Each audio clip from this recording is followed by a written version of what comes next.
ग्रंथ में सती का चरित्र सुंदर कहा है। पहले तो बाल्यावस्था दर्शनीय, इत्थम विहारे रुचिर, ये शब्द सुंदर है। अपनी रुचि अनुसार सुंदर एक विचरण किया है, और रुचि हमारी शुद्ध होनी चाहिए। दूसरों की रुचि ध्यान में रखने की कोई आवश्यकता नहीं है। रुचि मतलब आपकी मानसिकता, आपकी मानसिकता पर आपका जीवन का एक आधार रहता है। इसीलिए सती के लिए एक श्लोक में कहा है कि अपनी रुचि अनुसार विचरण किया, लेकिन विशेष बात करी कौमार्य भक्त वत्सला। सती बाल्यावस्था से महादेव के परम भक्त रही है, और बहुत सारे ऐसे बच्चों को मैंने देखा है वो बाल्यावस्था से महादेव के भक्त रहते हैं। और शिव महापुराण ग्रंथ में बहुत बार हमने कहा है, ये बात श्री हरि ने देवताओं को कही कि हे देवताओं, किसी के परिवार में स्वयंभू कोई महादेव का बच्चा जन्म लेता है, इस परिवार को समझ लेना चाहिए कि ये बच्चा कोई सामान्य नहीं है, ये मुक्त आत्मा है। मुक्त आत्मा का परिचय रहता है तो स्वयंभू शिव जी के भक्त है। उसको शिव भक्ति का मार्गदर्शन नहीं करना पड़ता, तो स्वयंभू शिव जी के प्रति इतना आदर भक्ति, भगवान महादेव के प्रति प्रेम व्यक्त करता है। ऐसे बहुत सारे बच्चों को हमने भी देखा है, और ये शास्त्र सम्मत बात है। बहुत सारे जन्मों का पुण्य लेकर ये बेटा और बेटी इस परिवार में उसका अवतरण रहता है। तो सती के लिए भगवान महर्षि वेदव्यास जी ने कहा है, अपनी इच्छा अनुसार विचरण किया है, दूसरों की इच्छा नहीं। लेकिन एक बात कही, धृत नराकृति, एक मनुष्य का रूप लेकर सती धरती पर विचरण कर रही है। सती कौन है? स्वयं जगदम्बा है, स्वयं अम्बा है, जगत का जिन्होंने सर्जन किया है, जगत की अधिष्ठात्री है। तो भी समाज के साथ रहकर एक सामान्य जीवन जीवित, कोई विशेषता नहीं जीवन में। समाज को अपना प्रभाव नहीं दिखाया। जो प्रभावशाली व्यक्ति है उसको दूसरों को कभी प्रभाव नहीं दिखा सकते,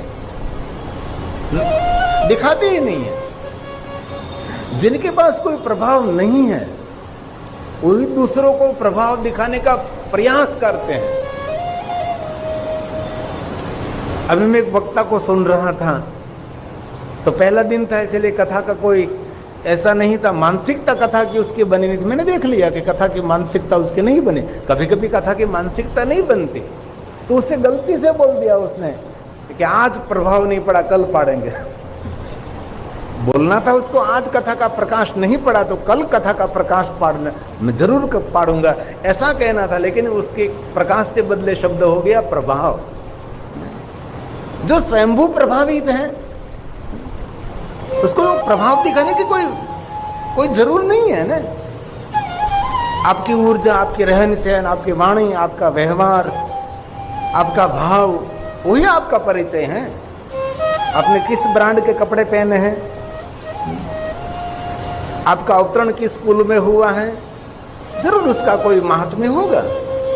लेकिन वास्तविक आपका व्यवहार क्या है, आपकी वाणी कैसी है, किस शब्दों से आप उसके साथ वार्तालाप करते हैं, उन पर जीवन का बहुत आधार रहता है, और हमारा जीवन उस पर निर्भर रहता है। इसलिए सती की तो बात कैसे करे, चुके हो तो स्वयं जगदम्बा है।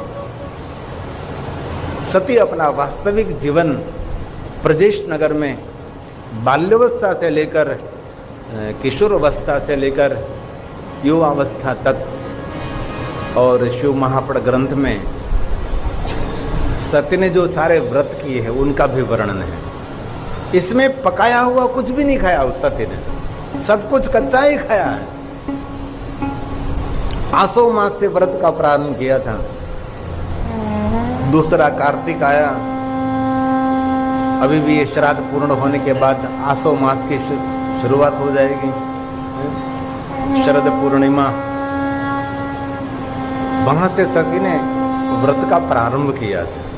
इसलिए शिव महापुराण ग्रंथ में ये बहुत सुंदर बात है कि सती ने आसो मास में क्या खाया था, कार्तिक में क्या किया था, माक्षर में क्रमशः एक व्रतों की श्रृंखला भी कही है। और सती अपने निवास स्थान अपने घर में रहकर भगवान महादेव की उपासना कर रही है। और पिताजी भी जानते हैं, दक्ष महाराज, माता वीरणी भी परिचित हैं कि हमारी पुत्री सती महादेव के परम भक्त है और शिव भक्ति में निरंतर रत रहती है। और सती के व्यवहार से, सती के जीवन चरित्र से माता पिता प्रसन्न है। और कोई भी बेटा हो या कोई भी बेटी हो, उनके जीवन की श्रेष्ठ सफलता उसका जीवन है। आप पढ़ाई कर रहे हैं, कितने मार्क्स ला रहे हैं, कितने आगे जा रहे हैं, ये तो है ही। लेकिन आपके घर में, आपके परिवार में, आपके माता पिता के साथ आपका बर्ताव कैसा है, उनसे माता पिता प्रसन्न रहते हैं। इसलिए सती से व्यवहार से, सती के जीवन से माता पिता बहुत प्रसन्न हैं। पिता दक्ष महाराज भी सती की बार बार प्रशंसा करते रहते। ये तो बाद में एक बार थोड़ा सा ना समझी हुई दक्ष को और शिव को समझने में दक्ष महाराज ने गलती की। बाद में शिव के द्रोही हो गए दक्ष महाराज, और शिव भक्ति से द्रोहित नहीं थे वो। सती महादेव की भक्त थे, शिव भक्ति में रत रहते। अलग अलग पुराणों में अलग अलग उसका महात्म्य रहता है, अलग दर्शन रहता है। और बाद में कहे जाते हैं कि युग से बदली हुई कथा है, कल्प भेद से बदली हुई कथा, ऐसा कह देते हैं। अब शिव पुराण में देखो तो कुछ अलग मिलेगा, स्कंद पुराण में देखे तो अलग मिलेगा, देवी पुराण में देखें अलग अलग पुराण में अलग अलग मंतव्य है। और कह देते अंत कल्प भेद से बनी हुई कथा, क्योंकि मूल को तो कोई जानता नहीं। इसलिए शिव महापुराण ग्रंथ में सती के जीवन चरित्र का सुंदर वर्णन किया है। हर बेटियों के लिए प्रेरणा देने वाला सुंदर जीवन चरित्र हो तो दक्ष पुत्री सती का जीवन चरित्र है और महादेव को समर्पित है, महादेव की परम भक्त है। और नगर में विचरण करने के लिए सती जब निकलती थी तब नगर के लोग मान सम्मान आदर के साथ सती को प्रणाम करते थे, क्योंकि सती का जीवन दर्शनीय था। स्वयं जगदम्बा थी, ऐसे जीवन दर्शनीय तो है ही, लेकिन उसके व्यवहार से, उनकी वाणी से, सबके प्रति आदर और भाव से सती समाज के बीच में प्रणम्य रही है। और हमारा व्यवहार, ये हमारा परिचय है। तलवार अपनी धार से परिचित है और मनुष्य अपने व्यवहार से परिचित है। इसलिए व्यवहार हमारा कैसा है, ये बहुत महत्वपूर्ण की बात है। अब सती युवान है और सती ने अपनी माँ को कहा है कि माँ वीरणी, तुझे तो मेरा संपूर्ण परिचय है, महादेव की मैं भक्त हूं। मां, मुझे भगवान महादेव को मिलना है। तब माता वीरणी ने कहा कि पुत्री सती, महादेव को मिलने के लिए महादेव जैसा बनना पड़ेगा। महादेव तो योगी है, आपको भी योगी नहीं बनना पड़ेगा। महादेव तो तपस्वी है, आपको भी तप करना पड़ेगा। और इस सती ने निर्णय लिया है कि मां, मैं घनघोर जंगल में जाकर भगवान महादेव का मैं आराधन करूंगा और शिव जी को मैं प्रसन्न करूंगी। और शिव मुझे मिलेंगे तो मां, मैं भगवान शिव के प्रति मैं भाव प्रकट करूंगी और मैं स्वयं महादेव के साथ विवाह करना चाहती हूँ।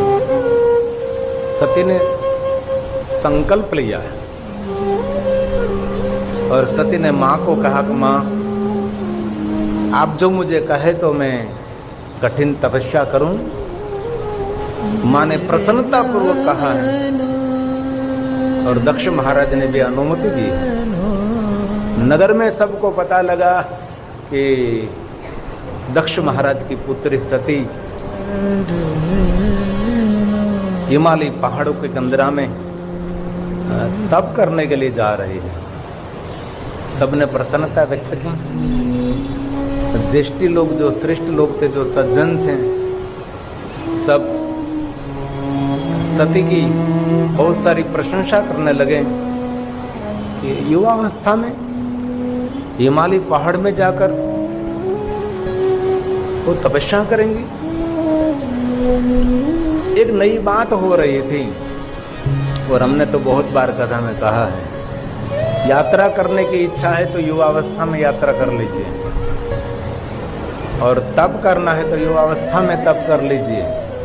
कोई कठिन अनुष्ठान करना है तो युवावस्था में करना चाहिए। लेकिन पता नहीं, ज्यादातर लोग यात्रा करने के लिए जाते हैं तो वृद्धावस्था में ही जाते हैं। शरीर थक गया है, शरीर चल नहीं सकता और यात्रा करने के लिए निकलते हैं। वृद्धों के लिए कोई यात्रा का महात्म्य नहीं है, ये तो युवावस्था में, क्योंकि कठिन है यात्रा। मतलब जाओ और त्रास सहन कर, यात्रा एक तप है, ये कोई छोटी बात नहीं। लेकिन हमारे समाज में तो यही हुआ कि बस सब कार्य पूर्ण हो गया, शरीर जब चल नहीं सकता तब 4 धाम की यात्रा के लिए निकलते हैं, थक जाते हैं, बीमार हो जाते, क्योंकि यात्रा में भोजन का कोई संयम नहीं रहता और भोजन का कोई समय भी नहीं रहता। यात्रा में तो यात्रा है, वहां समय पर सोने को नहीं मिलता और ठीक से सोने को नहीं मिलता। कभी कभी स्नान की व्यवस्था नहीं होती, कहीं कहीं गर्म पानी की व्यवस्था नहीं होगी, और शरीर आपका इतना घर में आदती हो गया है, और यात्रा कैसे कर सकोगे आप? इसलिए यात्रा के लिए जाना है तो छोटी उम्र में यात्रा कर लीजिए। और कैलाश के बारे में तो बहुत मैं हृदय से कहता हूँ, जिनका शरीर साथ नहीं दे रहा है उसको कैलाश की यात्रा नहीं करनी चाहिए। एजेंट आपको कितना ही प्रलोभन दे कि मेरी जिम्मेदारी, वहां किसकी जिम्मेदारी नहीं चलती, क्योंकि एजेंट पहले पैसा ले लेते हैं। बीच में से नेपाल पहुंचे, श्वास चढ़ने लगी, नेपाल छोड़ देते हैं, नेपालगंज छोड़ देते हैं, ऐसे ही करते हैं ना यार, बीच में छोड़ देते हैं। उसको तो ठीक है, 5, 6, 10 व्यक्ति छूट गया तो आगे उसकी व्यवस्था नहीं करनी है। इसलिए बहुत ऐसे मैंने बड़ी उम्र वालों के लोगों को देखा है, वो एजेंट की बात में आकर जाते हैं लेकिन पहुंच नहीं सकते, क्योंकि कठिन है। बहुत पहले जाना था तो वहां व्यवस्था हमारे लिए नहीं थी, तब जाने की व्यवस्था हुई तो परिक्रमा नहीं कर सकते। तो कैलाश की यात्रा श्रेष्ठ यात्रा है, उससे बड़ी कोई यात्रा भी नहीं है। इसलिए आपका शरीर स्वस्थ है, अब तंदुरुस्त है, तो जरूर यात्रा करनी चाहिए। आइए 2 मिनट के लिए बागेश्वरी करेंगे।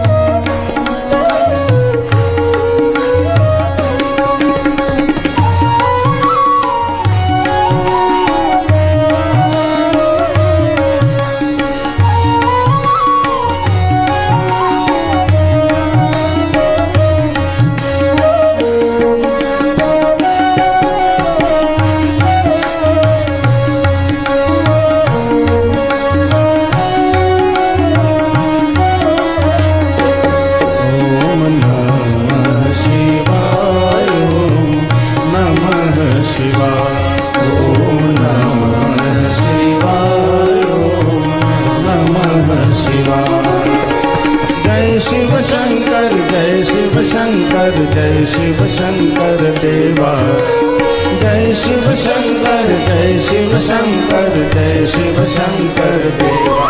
ओम नमः शिवाय, ओम नमः शिवाय, ओम नमः शिवाय, ओम नमः शिवाय।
शिव शंकर जय शिव शंकर जय शिव शंकर देवा।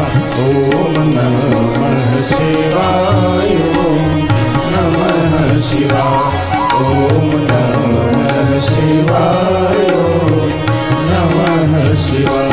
महादेव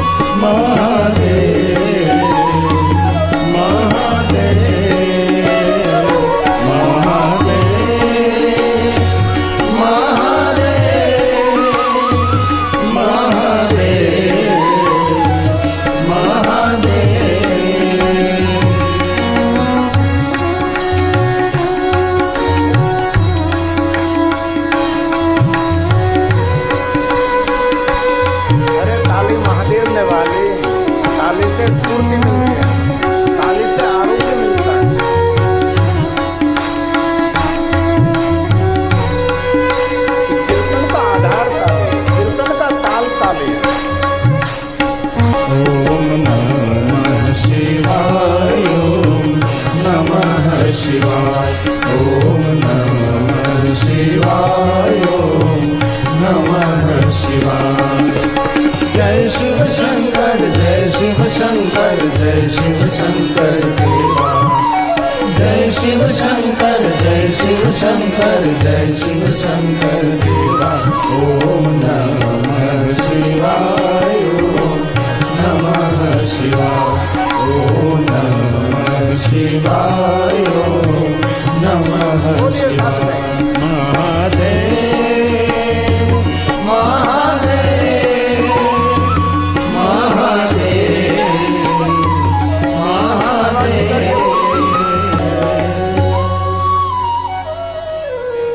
महादेव महादेव महादेवेति कृतनाथ। कुछ भी न हो सके, महादेव महादेव महादेव महादेव महादेव बोलता रहे। बने जो महादेव महादेव महादेव महादेव निरंतर जो बोलते हैं, महादेव उनका बहुत आदर करते हैं। जैसे गाय माता उसके बछड़े को वात्सल्य करती हैं, ऐसा वात्सल्य महादेव महादेव बोलने वाले व्यक्ति को महादेव करते हैं। इसीलिए हालता चालता बैसता उठता खाता पीता उगता जागता घरमा वनमा शमशान में कोई भी अवस्था में ऐसा कहीं नहीं कहा कि भाई पवित्र होकर बाद में भगवान को याद करे। भगवान का नाम ही पवित्रता देने वाला है, और क्या पवित्रकरण करेंगे हम। इसलिए महादेव महादेव महादेव महादेव महादेव महादेव महादेव महादेव निरंतर बोलता रहे, उसको महानता मिलती है। और गौरव की बात तो ये है कि दुनिया में कितने हमारे पास देवता हैं, लेकिन हमारे सबके लिए गौरव है कि सभी देवों में एक ही हमारा देव है जिनको महादेव कहते हैं। एक शिव ऐसे देव है जिनको महादेव कहा जाता है, दूसरा कोई नहीं है। एक ही शिव है जिनको महादेव कहते हैं। और हम कोई देवता के उपासक नहीं, देवता जिनकी उपासना करते हैं उनके हम सब उपासक हैं जिनको महादेव कहते हैं। इसलिए शिव भक्त दर्शनीय है। शिव भक्त की बहुत सारी महिमा है। सती अपनी युवावस्था में महादेव को मिलने के लिए हिमालय पहाड़ों के कंदरा में जा रही है, और सज्जनों ने बहुत प्रशंसा की, आदर दिया। क्योंकि सज्जनों का स्वभाव रहता है, कोई सही मार्ग में जा रहा है तो उसको प्रोत्साहित करते हैं, गलत मार्ग में कोई जा रहा है तो उसको रोकने का समझाने का प्रयास भी करते कि ये रास्ता आपके लिए सुखद नहीं है, आप वापस आ जाइए। ये अच्छे लोगों का स्वभाव है। एक बार तो कह देते ये ठीक नहीं है। बुरे लोगों की कभी प्रशंसा नहीं करते।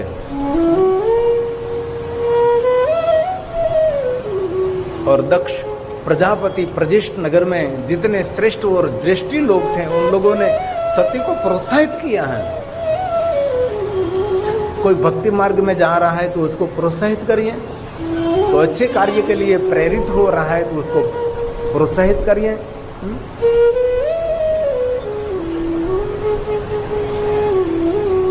अभी थोड़े समय पहले एक कथा थी, इसमें इस परिवार मुझे शिकायत कर रहे थे कि बापू कथा तो करनी थी, लेकिन इतने लोग रोकने वाले थे, बहुत समझा रहे थे कि नहीं करनी चाहिए, नहीं करनी चाहिए। लेकिन हमने तो भी सबके विरुद्ध में आकर भगवान की कथा की, और ऐसी भगवान ने कृपा की, जो कथा रोकने वाले थे, कथा में विरोध करने वाले थे, हम नहीं आएंगे ऐसा कहने वाले थे, ये लोग तीसरे दिन सब कोई बैठ गया कथा में। ये भगवान की कृपा होती है ना। जीवात्मा का मूल स्वभाव तो ये सत्संग प्रिय है जीवात्मा, लेकिन कुसंग के कारण ये जीवात्मा भ्रमित रहता है। और सती अपनी युवावस्था में हिमालय पहाड़ पहुंची, और तप करने के लिए श्रेष्ठ को स्थान है तो हिमालय है। अब तो हिमालय पहाड़ भी डिस्टर्ब हो रहा है, क्योंकि हिमालय पहाड़ में इतने लोग रहने लगे हैं कि हिमालय पहाड़ में रात्रि में देखे तो ऐसा लगता है कि हिमालय पहाड़ है कि दीप जगमा रहा है, कोई विस्तार खाली नहीं है, पूरा पहाड़ जगमग जगमग हो। इतने लोग पहाड़ में रहने के लिए आ गए। पहले तो योगी लोग, महापुरुष लोग हिमालय पहाड़ में रहते थे, अब तो हिमालय पहाड़ भी ऐसा बन गया कि इतने बड़े बड़े शहर, इतने घर, लटकते हुए सभी घर, सभी लटक रहे हैं, पहाड़ पहाड़ पहाड़ पहाड़ पहाड़ पहाड़ पहाड़। कैसे पहले हिमालय पहाड़ की ऐसी दुर्दशा नहीं थी, बहुत कम लोग रहते थे। अब तो हिमालय पहाड़ में बहुत लोग बसने लगे, इसलिए हिमालय पहाड़ पूरा डिस्टर्ब हुआ है। तप करने के लिए श्रेष्ठ को स्थान है तो हिमालय पहाड़ है। और सुंदर सरिता का तट, पहाड़ के तले की गहन जंगल। सती अपने तपस्थान पर भगवान शिव जी का आराधन करने के लिए अलग अलग स्थान दिखाया है कि यहाँ सती ने तपस्या की थी, यहाँ सती ने तपस्या की थी, क्योंकि ये तो युग बीत गया, कल्प बीत गया, इसीलिए किसी को पूर्ण पता नहीं होता कि यहाँ ही तप किया था, इसीलिए अलग अलग स्थानों पर भ्रमित रहते। जैसे ज्योतिर्लिंगों के बारे में भी बहुत सारी मान्यता है कि ये सही ज्योतिर्लिंग है, ये सही ज्योतिर्लिंग है, क्योंकि कल्प भेद से सब कुछ है। और मनुष्य धरती पर रहता तो कितने साल रहेगा, बहुत अल्प समय धरती पर रहता है।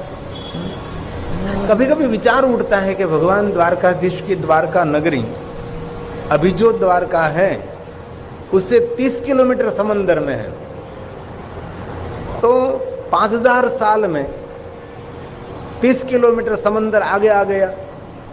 ऐसे ही समझो, जो मूल द्वारका हमारी थी, जो हमारे देश के माननीय बड़ा प्रधान जी इस धरती पर स्पर्श करने के लिए गए थे, वहाँ बहुत बड़ा संशोधन चल रहा है समुद्र के अंदर। जो वहाँ जो मूल द्वारका, जो भगवान द्वारकाधीश जहाँ निवास करते थे, तो इतने वर्षों में 30 किलोमीटर समुद्र आगे आ गया है और आगे आ भी रहा है। कभी कभी ऐसी डॉक्यूमेंट्री देखे, कभी उसका इतिहास पढ़े, पुराणों में पढ़े, तो समुद्र धीरे धीरे धरती को ग्रस्त कर रहा है, धीरे धीरे धरती समुद्र में डूब रही है। एकदम सीधी बात है। अभी तो दक्षिण ध्रुव है, वो दिशा को छोड़कर थोड़ा दिशा बदल रहा है, ये भी वहाँ बड़ा चिंता का विषय है। पूर्ति और वैज्ञानिक लेखों में सब कुछ पढ़ना चाहिए। यूट्यूब में भी ऐसी सारी बहुत सारी बातें आती है। कभी जो दक्षिण ध्रुव है थोड़ा अपने स्थान से थोड़ा अलग हो गया है, इसीलिए ऋतु परिवर्तन हो रहा है। ऋतु का कोई समय नहीं, अभी कभी भी बारिश आ सकती है, कभी भी ठंडी पड़ सकती है। और विज्ञान का ये भी एक चिंता का विषय है कि सूर्य एक तरफ से ठंडा हो रहा है, इसीलिए जिस दिशा में सूर्य ठंडा हो रहा है, धीमा पड़ रहा है, और कोई दिशा में सूर्य बहुत जल रहा है। और ये भी विज्ञान ने कहा है कि कोई दीप बुझने के समय पर है तो बड़ा हो जाता है।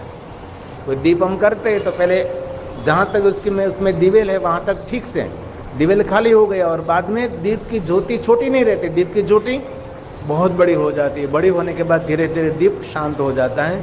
सूर्य भी एक दीप है, एक दिया है। ये भी ये सब धारणा है कि कि सूर्य एक तरफ से बहुत अग्निज्वाला फेंक रहा है, इसीलिए यहाँ 48 तक पहुँच जाते हैं। और दीपावली के बाद ये भी कहा कि 50 तक पहुँच जाएगा यहाँ भारत के अंदर। और एक सूर्य का भाग ये ठंडा हो गया, इसीलिए पृथ्वी इस तरफ जब जाएगी तब धरती पर इतनी ठंडी पड़ेगी, क्योंकि वहाँ सूर्य की किरण नहीं है। सूर्य की किरण पीछे के भाग में, आगे का भाग ठंडा है, इसलिए पृथ्वी सूर्य के चारों तरफ परत घूमती है। 24 कलाक में एक राउंड लेती है, और पूरी साल में पूरा सूर्य का एक राउंड ये पृथ्वी लेती है। तो जिस तरफ ठंडा भाग है वहाँ इसी समय ठंडक का अनुभव रहता है। इसीलिए पूरी ये सब कुछ उथल पाथल हो रही ग्रहों की, नक्षत्रों की। हमारे अनिलाबा नक्षत्र और ग्रह के बड़े निष्णांत हैं।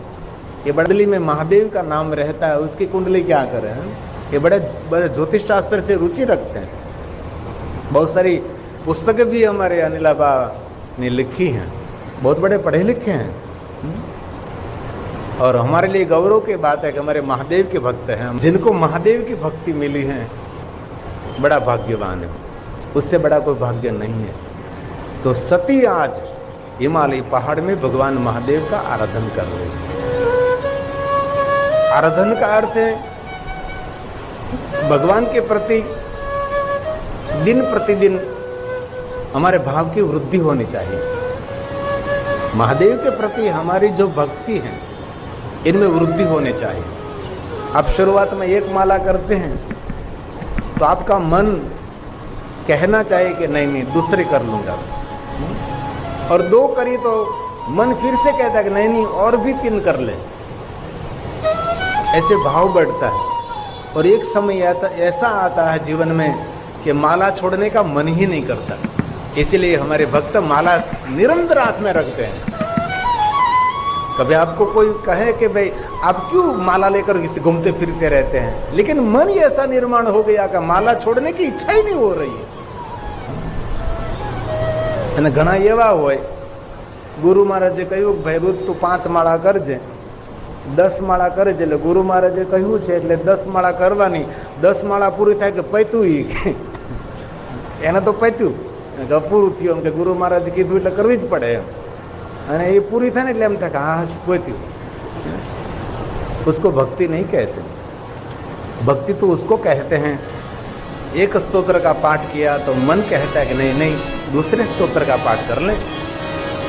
छोड़ने की इच्छा ही नहीं होती। भगवान के सामने बैठ गए पर खड़े होने की इच्छा नहीं होती थी। हम बहुत छोटे थे तब हमारी मानसिक स्थिति यही थी। पिताजी डांटते थे कि आपको स्कूल जाना है, बाहर निकलो मंदिर से। मैं शिवालय से बाहर नहीं निकलता था और स्कूल जाने के लिए देरी होती थी। मेरे पिताजी मुझे डांटते थे कि चलो भागो, तो छोड़ने की इच्छा ही नहीं थी। बहुत सारे स्तोत्र का पाठ कर लिया, भगवान महादेव के 108 का नाम पाठ कर लिया, तो भी ऐसा होता है और बैठिए और बैठो और बैठो, छोड़ने का मन नहीं हो रहा था। और हमारी जीवन की स्टोरी तो सबसे अलग है भाई। मैं तो ऐसी व्यवस्था और अवस्था में से आया हूं, मैं कंडक्टर के पास टिकट भी नहीं मांग सकता था। बोलने की कोई हमारा सामर्थ्य नहीं था। आज बोलने का सामर्थ्य दिया है तो महादेव की भक्ति नहीं दिया, भगवान शिव की भक्ति नहीं दिया। इसलिए इसमें कुंडली क्या करेगी। मुझे पढ़ाने वाले शिक्षक भी सोच रहे कि कथा कैसे कर रहा है। मेरे साथ रहने वाले सभी मेरे स्कूल के मित्र थे, वो भी सब सोच रहे को कथा कैसे कर रहे हैं। यदि आज हमारे पूरी बापू योगाचार्य हैं, योग से आप लंबे समय तक युवान रह सकते हैं। खाने पीने में संयम, विचारों में संयम, वाणी में संयम, विहार में संयम, बहुत लंबे समय तक। और मैंने तो बहुत बार कहा है, जिनके रक्त कण कण में, जिनके अंग पे, रुए रुए पर और जिनकी जीवा पर महादेव का नाम रहता है, उसके जीवन में कोई वृद्धावस्था आती ही नहीं। जन्म मृत्यु जरा, जरा का अर्थ है वृद्धावस्था, बुढ़ापा। इसलिए आपका चित्त, आपका मन, आपकी वाणी, आपकी विचारधारा भगवान शिव को समर्पित कर दीजिए। बाकी तो बहुत लोग आए और बहुत लोग गए, आया जो जग में टैग तो कर। इसलिए पूरे भुवन में हमारे लिए कोई मूल्यवान है तो हमारा जीवन है, जीवन से बड़ा कोई मूल्य नहीं। इसलिए अपने जीवन के मूल्य को समझने का प्रयास करें। कई लोग बड़े बनने के लिए, आगे निकलने के लिए, धन एकत्र करने के लिए जीवन का मूल्य भूल जाते हैं और जीवन को दुख की कारागृह में धकेल देते हैं। जीवन मिला, उसका आनंद उठाइए। तो सती अपनी युवावस्था में भगवान महादेव को मिलने के लिए हिमालय पहाड़ में गए और भगवान महादेव का आराधन करने लगे। और तब का एक नियम है, सीधा उपवास नहीं कर सकते आप। पहले धीरे धीरे धीरे भोजन आपको अल्प करना पड़ेगा, धीरे धीरे भोजन को छोड़ना पड़ेगा। भोजन छोड़ दिया आपने, बाद में फल ग्रहण करना पड़ता है और फल ग्रहण करने के बाद धीरे धीरे फल को भी छोड़ना पड़ता है। ऐसे आप शरीर पर संयम रख सकते हैं। जब हम बहुत छोटे थे तब हमने बहुत सारे महात्माओं ने ऐसा सिखाया। ऐसे करके आप तप में धीरे धीरे आगे बढ़ सकते हो। बाद में फल छोड़कर सिर्फ दूध पीते हैं और धीरे धीरे दूध को भी कम कर देते हैं। तप में कैसे आगे बढ़े उसका एक नियम है। सीधा आप तप करने के लिए बैठ जाओगे तो बीमार पड़ जाओगे, क्योंकि शरीर का धर्म है। और सती ने भी ऐसा ही किया है, फल भी छोड़ दिया। बाद में हरे हरे पर्ण खा रही थी, हरे पर्ण को छोड़कर सूखे पर्ण खा रही थी। बाद में धीरे धीरे ये भी छोड़ दिया और सिर्फ जल ग्रहण कर रही थी। धीरे धीरे जल को भी छोड़ दिया, सिर्फ वायु का आहार ले रही है, सिर्फ प्राण वायु। ऐसा हो सकता है, लेकिन एक दो दिन में नहीं होता, उनके लिए बहुत लंबा समय चाहिए। बाद में ऐसी अवस्था पर आप पहुंच सकते हैं।